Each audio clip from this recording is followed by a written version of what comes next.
system in Gaza. And those who are still alive in Gaza face dehydration, starvation, and disease. Yeah. They're on the brink of famine, if not already having entered into famine. And this is totally man-made and unnecessary. Today we're answering a call from a group called Christians for a Free Palestine. This group is asking Christians, especially in the United States, to use our voices because this is a majority Christian nation, in a nation, the United States, that is the largest funder of Israel's military in the world, and whose representatives in Congress primarily identify as Christian. And they're asking Christians in particular to stand up because we have not yet in the last 6 months. It has been our sisters and brothers who are Jewish, who are Muslim, who have been taking the lead on demanding a ceasefire. And it's time for Christians to use our voices, especially in this country. And I know we're gathered here together as Christians, as Muslims, as potentially Jews, people of other faiths, people of no faith. And so thank you for all standing together today. Those of us who are Christian in the United States have a particular responsibility to speak out for the humanity of all God's children, including all Palestinians and Israelis who are Muslims, who are Jews, and who are Christians, because of the the religious makeup of so many representatives in Congress.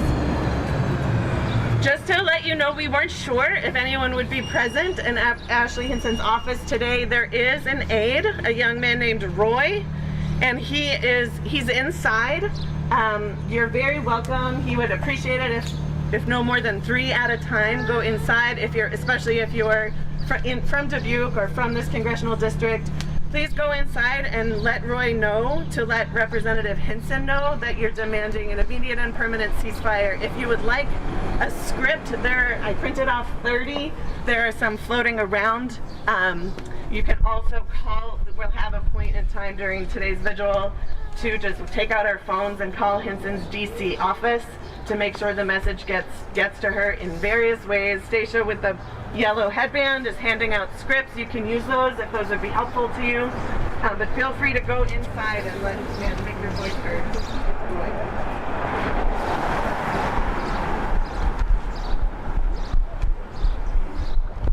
We have a little bit of a lineup of speakers today. I'm just going to bring to light some Palestinian Christian voices who have been vocally for a ceasefire.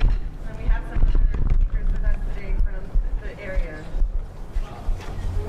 So we join today with Pope Francis, who's continued to appeal for an immediate ceasefire in Gaza so that, quote, the hostages may be freed and returned to their anxiously awaiting loved ones, and so that the civilian population may have safe access to necessary and urgent humanitarian aid. We join too, and especially, the Palestinian Christian leaders in Jerusalem, in Bethlehem, and in Gaza, who also are calling for a ceasefire. In a letter written to Joe Biden months ago, representatives of Bethlehem's major Christian communities, including Greek Orthodox, Syriac, Armenian, Catholic, and Lutheran denominations, signed a letter urging President Joe Biden and the U.S. Congress to press for a permanent ceasefire and an end to the Israeli aggression in Gaza.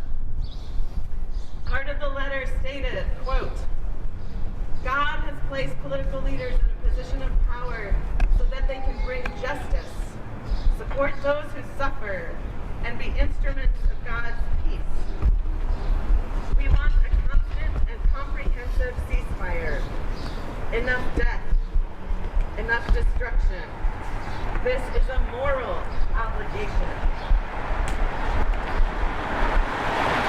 One of those who signed the letter is Reverend Gunther Isaac, who's a Palestinian Christian pastor and a theologian.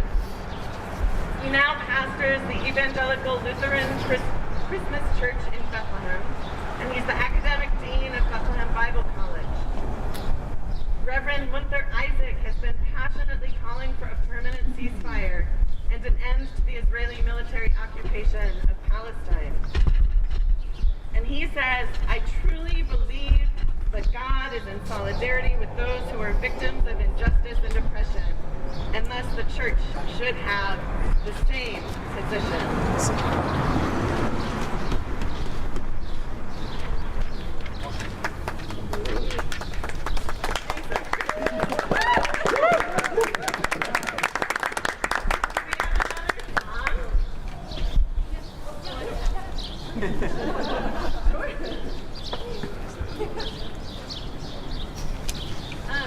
So this is going to be a call and response.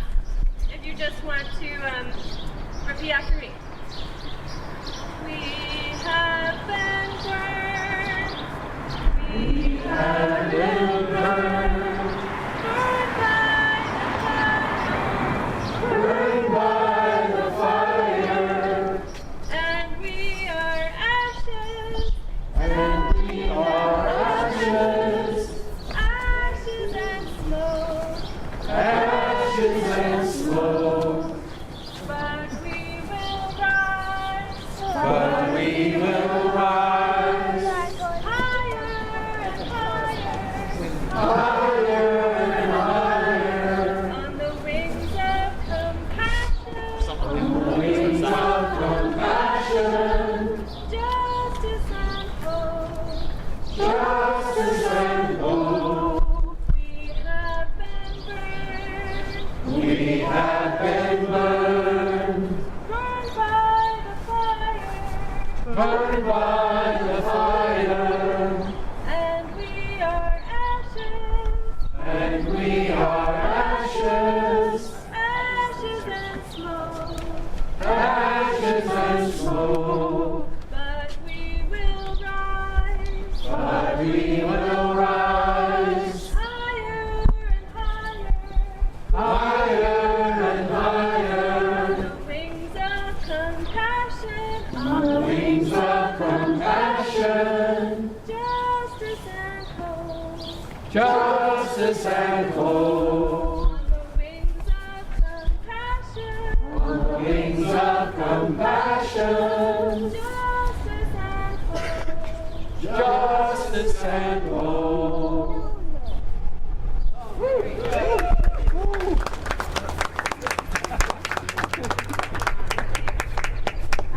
I've asked my community member here, Peter Yoda, to say a few words that especially Christians for Free Palestine is asking Christians around the country, around in the United States, say a few words about why you as Christians have a particular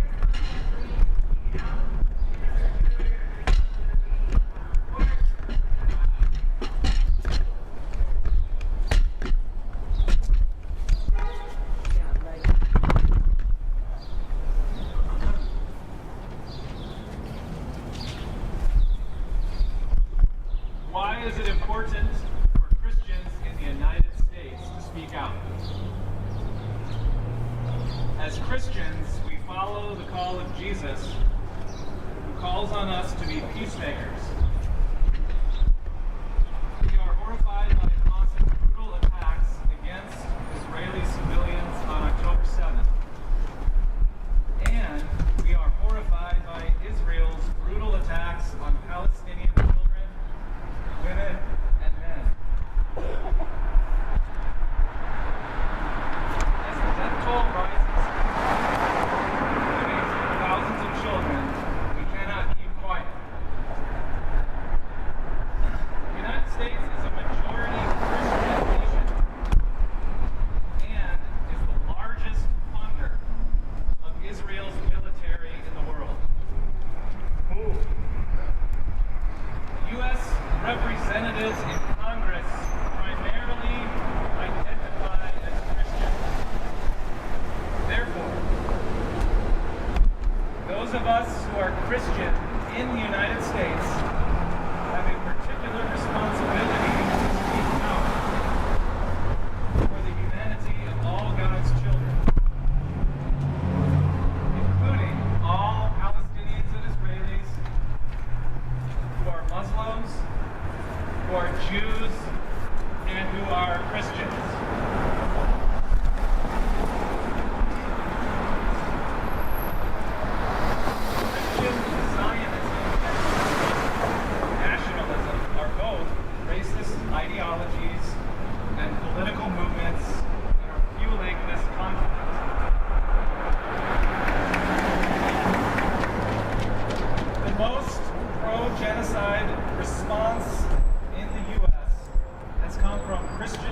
fundamentalists with their Christian Zionist foreign policy. White evangelicals and Pentecostals are the most likely group in the U.S. to support Israel's military today. Christian Zionism is an ideology that believes Jews must return to Israel in order for the return of Christ to come to pass. Such a worldview, racist and distorted, uses Jewish people as pawns in Christian theology. It is also an explicitly anti-Muslim theology. Many of our politicians subscribe to this belief.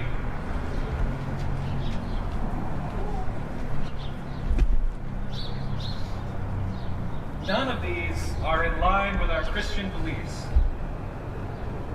nor are they constructive toward peace in Israel and Palestine. And yet, these ideologies, whether implicitly or explicitly, are motivating U.S. politicians to continue Israel. The false belief that Christians must support the nation state of Israel. But we believe all people are chosen, all land is holy.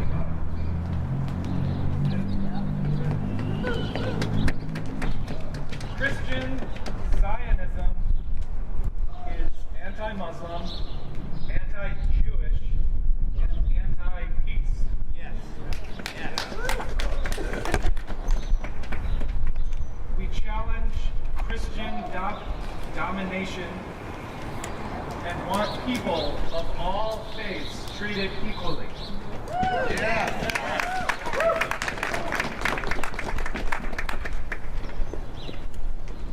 As Christians in the United States, we have not lived up to our responsibility to work for peace. Instead, we have allowed the dominant ideology of Christian Zionism, a racist and destructive ideology, shape our worldview about Israel and Palestine. We who identify as Christians or have Christian lineage are implicated in this worldview. We must speak out. It is way past time for us as Christians to act. Done! Done! We stand against hate. We believe that our Jewish, Muslim, and Arab neighbors and friends deserve safety and security wherever they live. Islamophobia and anti-Semitism have no place in our communities. And our commitment to peacemaking compels us not only to demand a ceasefire, but to also root out violent ideologies that promote anti-Semitism and Islamophobia.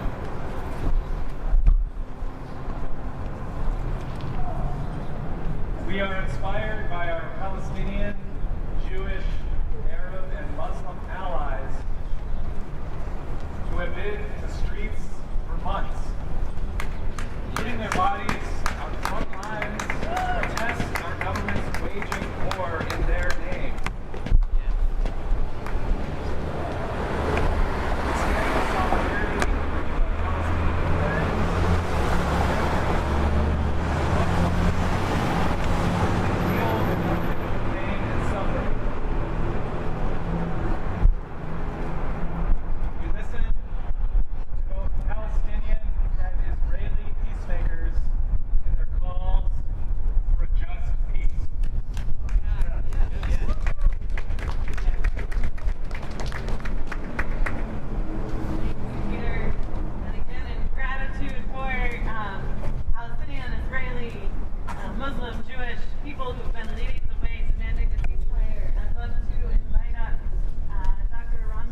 giving the message to that congresswoman.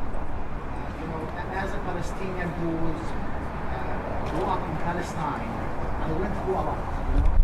For us to come here to this great country, serve this country as a physician. I am a cardiologist who works in Dubuque here. I've been here for almost 10 years now.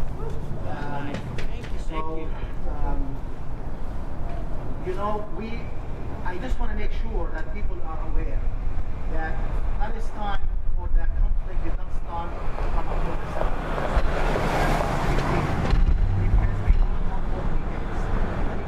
I want to remind people that before 1947 or 48, all the Palestinians were one unit.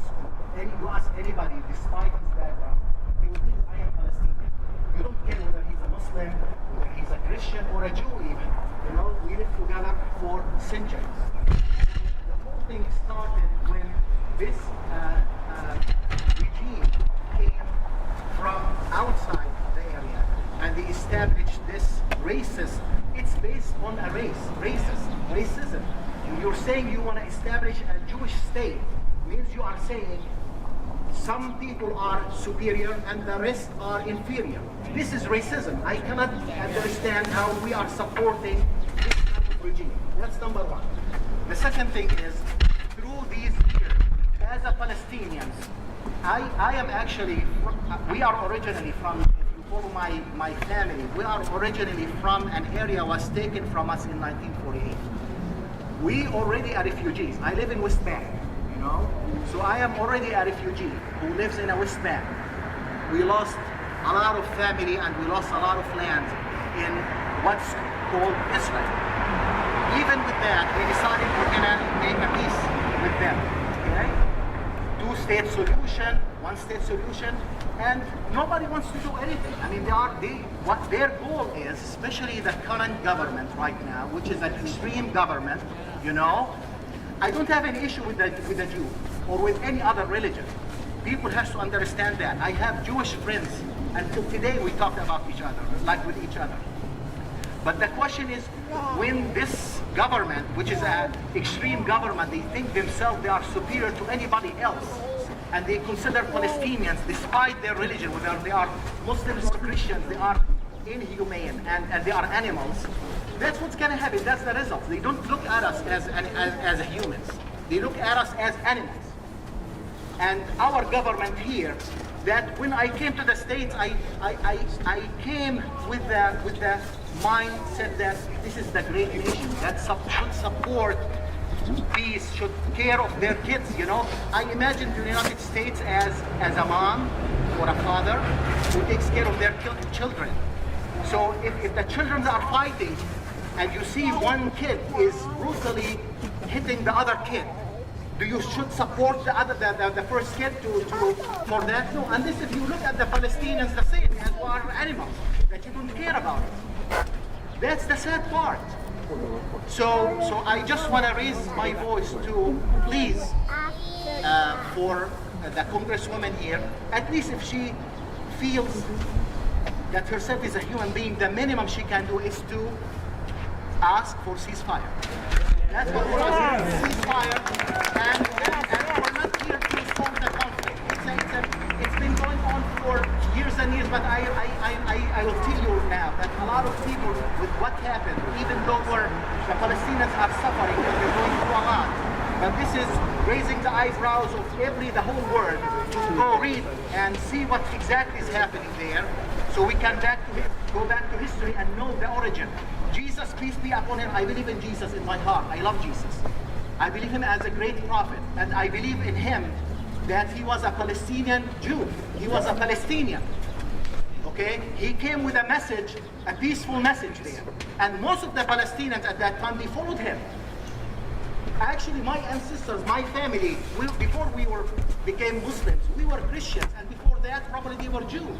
Does not mean that this land doesn't belong to me because like let's say the people of Dubuque right now, they changed their religion to atheist. Can I say that you don't belong to Dubuque anymore? Does not make sense. Very simple.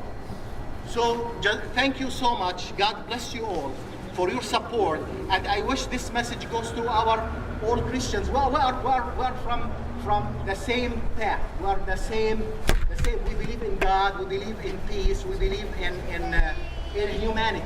This unites us. There is a verse in Quran I want to mention to you. All people, we have made you into tribes and different groups, so you can meet each other, not to fight each other, to meet each other. You have a different opinion, you have a different religion, it's okay. But as this is the test that we should deal with different religions, with different ethnicities, with different as humans. We are all from Adam and Eve. We are brothers and sisters at the end. Alhamdulillah. Alhamdulillah. Thank you so much. Thank you. Ceasefire now. Ceasefire now. Ceasefire! Ceasefire now! Ceasefire now! Ceasefire now! Ceasefire now! Ceasefire now! Ceasefire now! Ceasefire now!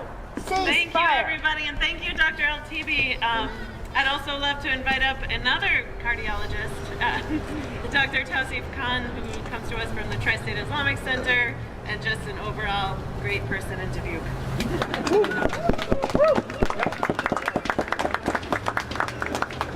Salam. Peace to all of you. I just want to go and shake hands with this gentleman. Peter. I wish that I could have this courage. I wish that I could speak so eloquently and so clearly. And I'm going to. Ramadan Mubarak. We're fasting right now. Okay? This is what God consciousness is.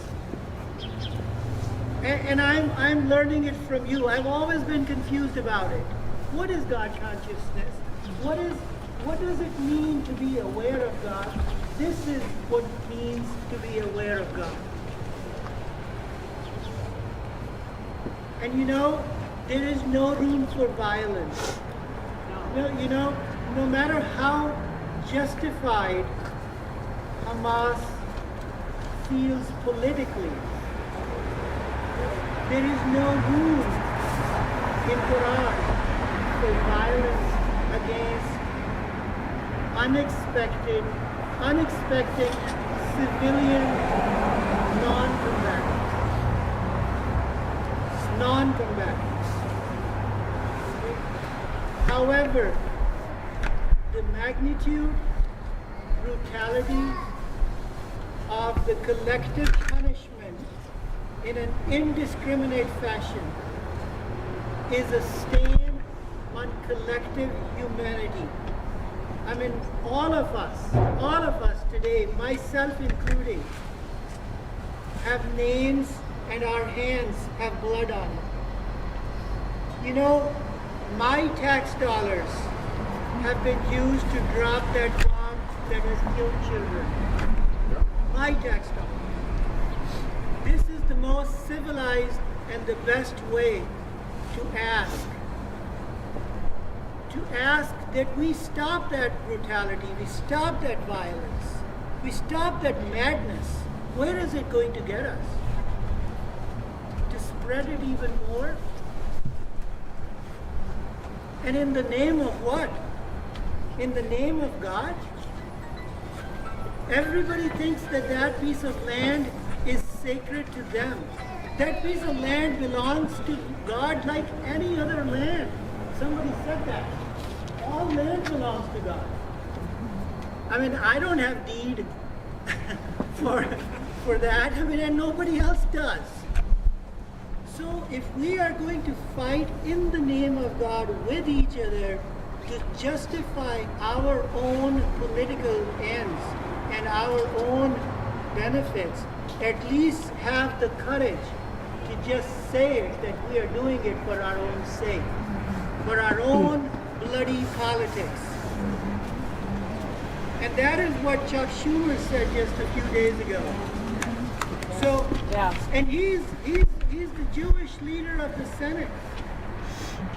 And I am glad that at least President Joe Biden had the courage to say that yes, he made a good speech. these were the. I hope that there could be more clarity. I wish that us here, just a few of us, and more of us, more people like us, just today, we can communicate this to our leaders, to our politicians, that at the grassroots level, we are not condoning any form of violence. All violence must stop.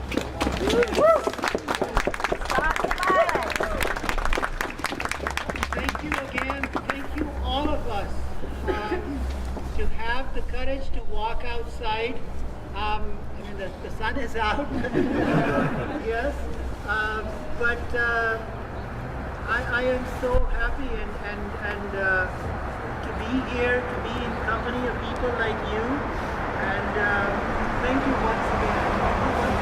Thank you once again for allowing me an opportunity to speak. Thank you. Thank you.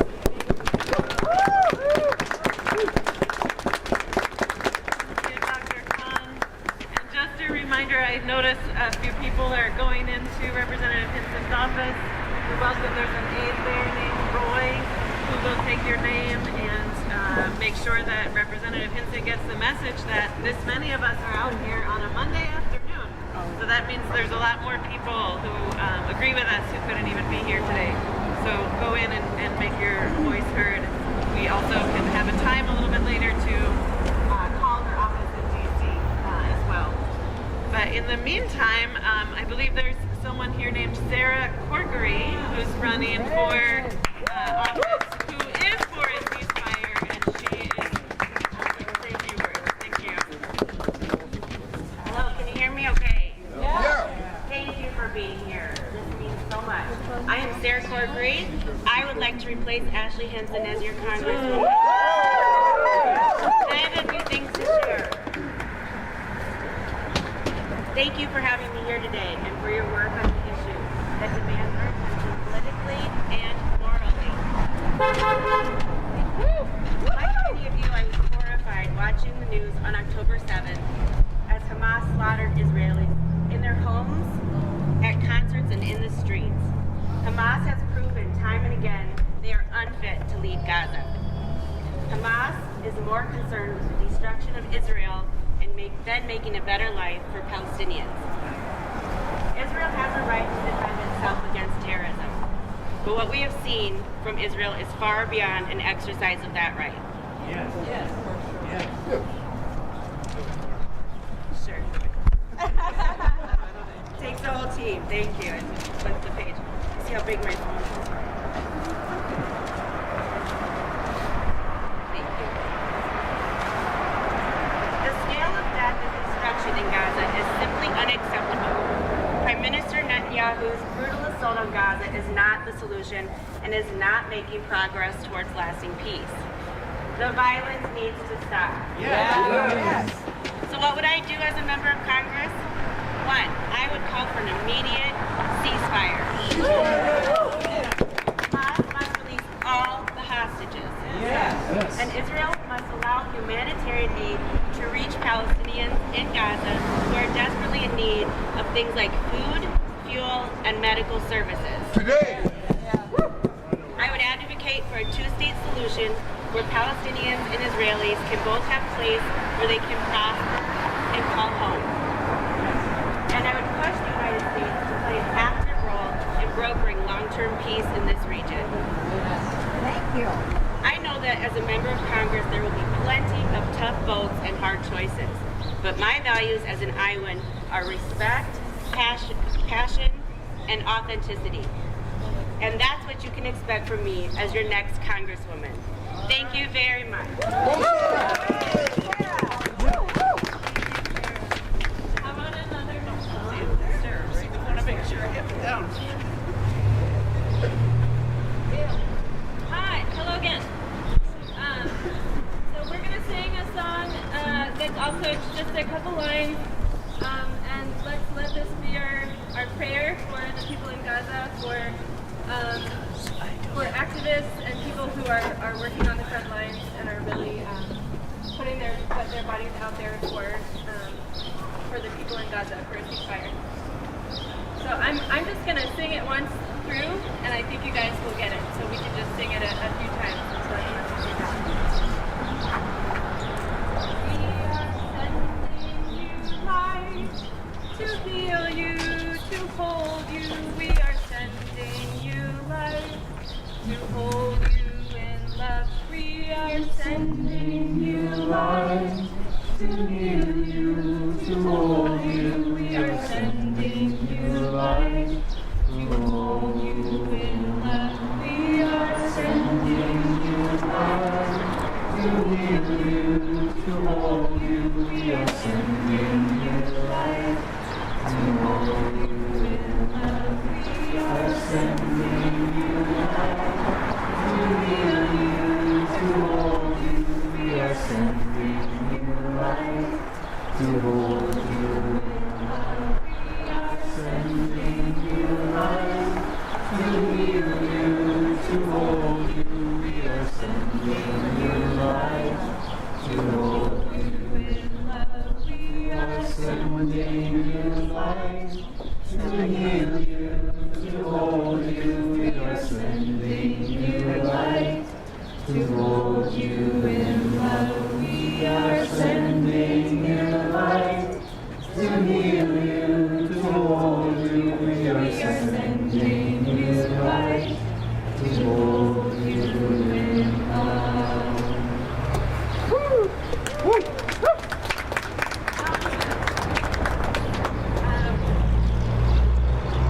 I wasn't sure what we still have a little time. I wasn't sure what point we made in today's program. But there are some words that I printed off from Jonathan Kutab. I'm hoping I'm saying that right. Jonathan Kutab is an international human rights lawyer. He's a Palestinian Christian, and he's co-founder of the Palestinian human rights group called Al-Haq. He's also the co-founder of Nonviolence International.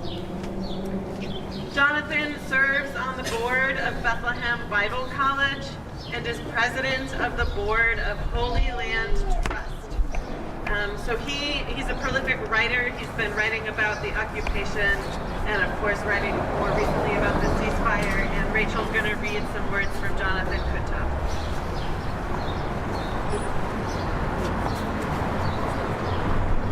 Ceasefire now. Urgent but insufficient.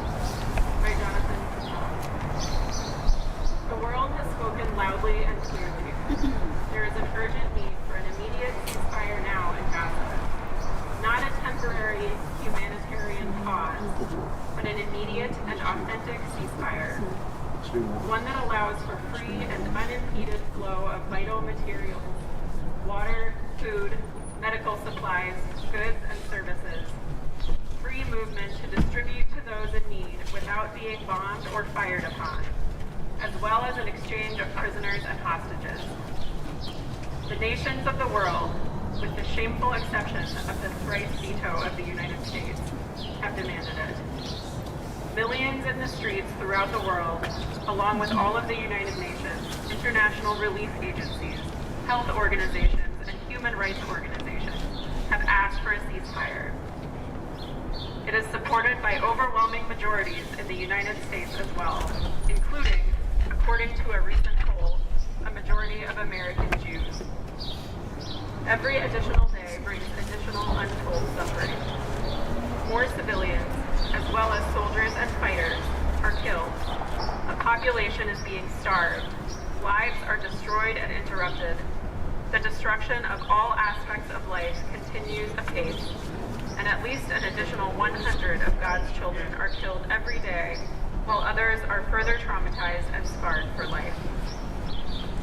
That a ceasefire is still controversial for some is beyond my comprehension. Yet, a ceasefire is insufficient. It is merely the equivalent of removing one's knee from the neck of a dying George Floyd, or releasing the chokehold on Eric Garner as he teases out that he cannot breathe.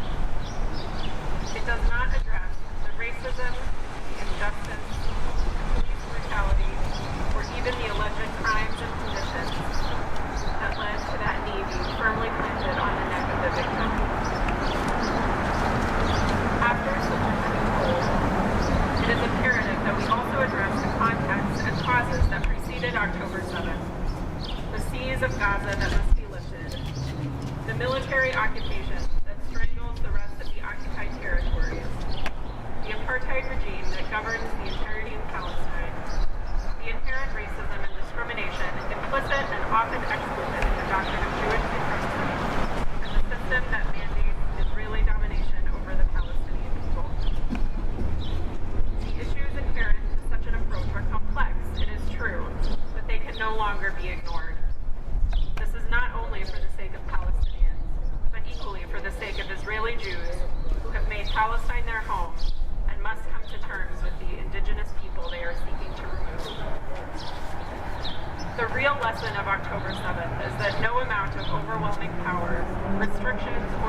not the answer, and that we must find a better way to move forward and seek solutions based on humanity, equality, mutual understanding, and ultimately on justice.